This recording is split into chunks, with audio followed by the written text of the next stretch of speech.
3 things I would tell my younger self in regard to trauma-based decisions. Of course, you don't know they're trauma-based decisions at the time. You're just making decisions that are huge and big to change what you don't like.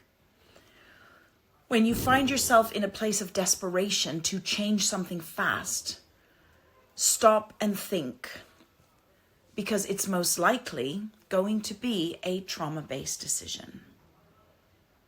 When we don't like something and when we're feeling stressed about something with an immediate need for something to change, it's most likely because we're in a state of anxiety, or we're feeling a trauma reaction, or we're in a trauma-infused space, reacting from something that we remember.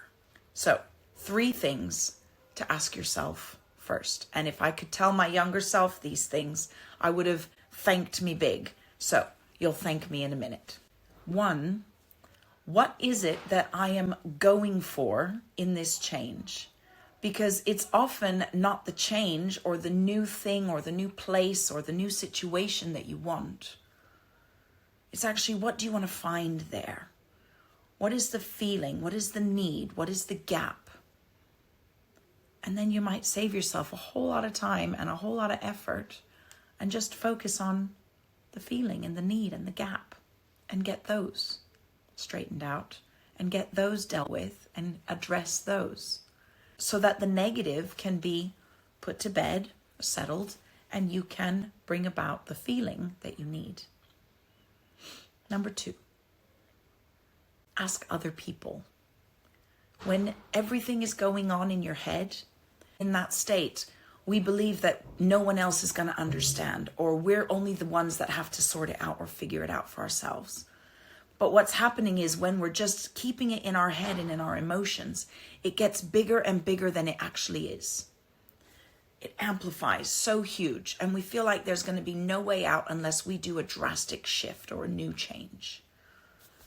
Be prepared to speak it out and ask your friends. Talk to them about it. If they think it's a good idea, then maybe you're on the right track.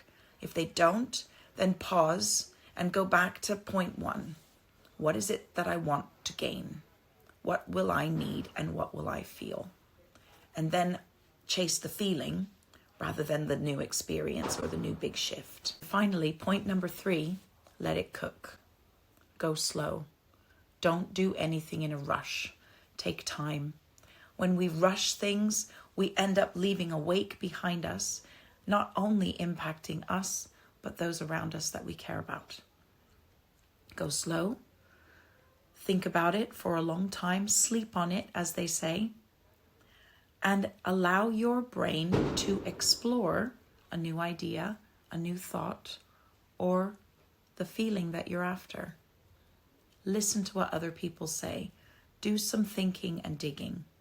And it's all these things that I've just said are almost impossible to do when you're in a trauma state, when you're in a place of anxiety or fear or sadness, and you just need to change everything and leave and run away.